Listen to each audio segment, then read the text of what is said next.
देखिए देखिए देखिए हालत देखिए सर, हालत देखिए। कल तक हम 3-3 जॉब के हकदार थे, आज हम रोड पे आ गए हैं, क्या करेंगे बताइए सर। तो हम लोग यहाँ 2000 स्टूडेंट है, 2000 स्टूडेंट मरने के लिए भी तैयार है, क्योंकि अब हम लोगों के पास खोने के लिए कुछ रहा ही नहीं। झारखंड सरकार ने अधिसूचना जारी कर दी है कि 11वीं से 13वीं जेपीएससी को रद्द किया जाता है, जेएसएससी सीजीएल रद्द किया जाता है। कुल 44 परीक्षाएं जो वो प्रभावित हो रही हैं, कई स्थगित की गई हैं और 2014 से लगातार जांच चल रहा है।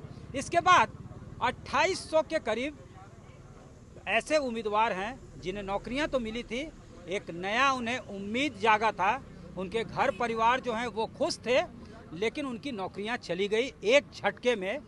कोर्ट हम लोग को कोर्ट के आलोक में हम लोग ज्वाइन किए हैं। अब हम लोग कोर्ट के शरण में जाएंगे कि आपके कहने पर हम लोग दूसरा नौकरी छोड़ के आए हैं। मैं भारतीय रेल में सीनियर गुड्स ट्रेन मैनेजर था, मैं वहाँ की नौकरी छोड़ के आया हूँ। कोर्ट के आदेश के आलोक में कोर्ट बोली है कि जिस भी पार्टिकुलर अभ्यर्थी के खिलाफ सबूत आएगा जांच में, उस विद्यार्थी को हटाया जाएगा, न कि पूरी भर्ती प्रक्रिया रद्द की जाएगी। तो हम लोग तो जेन्युइन कैंडिडेट थे। मैं पूर्व से शिक्षक पद पर कार्यरत था, बस स्टडी कर रहा था, जेपीएससी जेएसएससी का तैयारी कर रहा था।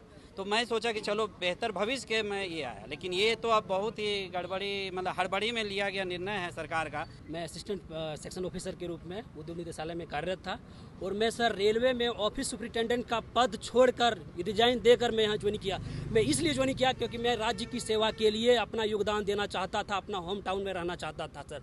और मेरा मानना ये है सर, जब हमको मेरा जो नियुक्ति हुआ है माननीय सुप्रीम कोर्ट और उच्च न्यायालय के न्यायाधीश के आलोक में, उन्होंने ये स्पष्ट रूप से उन्होंने कहा है कि इनकी नियुक्ति के दौरान अगर एसआईटी जांच के दौरान अगर यदि इंडिविजुअली की कोई दोषी पाए जाते हैं तो उन पर कार्रवाई होकर उनको जॉब से निकाला जाता, न कि सबको निकाला जाएगा। सर अभी हमारी नई शादी हुई है, हमारे पास अभी लाइबिलिटी है, तो हम कहाँ जाएं सर? हम रोड में आ गए हैं। मेरा क्या होगा सर? मेरा भविष्य क्या होगा? मेरा नौकरी केवल अकेले हम डिपेंडेंट नहीं सर। मेरे पापा, मेरे माता पिता बूढ़े माँ बाप है, मेरे भाई है, भौजाई है, मेरी बीबी है, कहाँ जाएंगे सर? क्या खिलाएंगे पहले बताइए तो आप।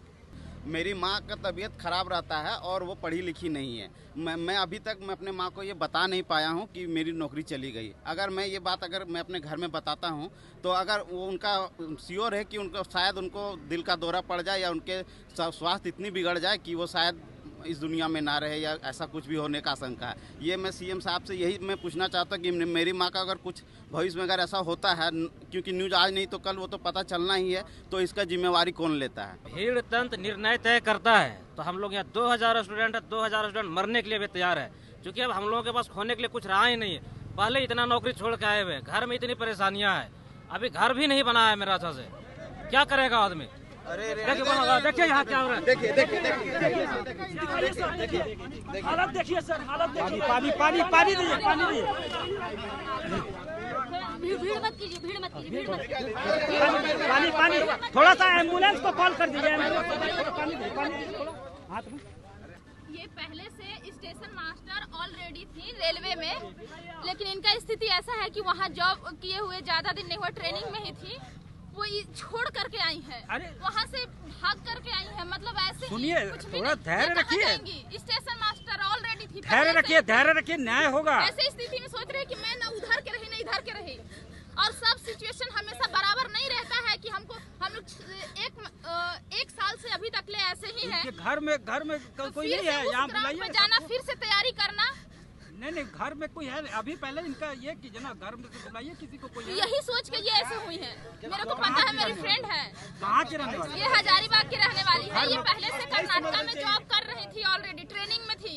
ये सोच रही कि ना मेरा उधर के बच्चा न इधर के बच्चा, ट्रेनिंग छोड़ के आई है। हम लोग 10-15 दिन से काफी तनाव में है। ये लोग एक तो बाहर के लोग नहीं सुन रहे, उन लोगों को समझना चाहिए कि आप बाहर क्यों आए। फालतू का कमेंटबाजी करते कि आप लोग अपना सेटर को ढूंढिए, अपना 40 लाख वसूल कर लीजिए, आपको क्या बोला? सब रेलवे से ही आया है। आप अपना धैर्य रखो ना। बस हम लोगों को न्याय चाहिए, हम लोग को और कुछ अलग प्लेटफॉर्म बना हुआ ना, तो आप ऐसे करेंगे तो कैसे न्याय लेंगे? हम लोग बहुत हिम्मत रख रहे हैं सर, हम लोग किसी तरह का कोई उपद्रव नहीं कर रहे हैं, लेकिन घर वाला को बता रहे कि सब ठीक हो जाएगा, ठीक हो, लेकिन हम लोग अपना मानसिक स्थिति को कैसे ठीक करें कि सब कुछ कैसे ठीक होगा?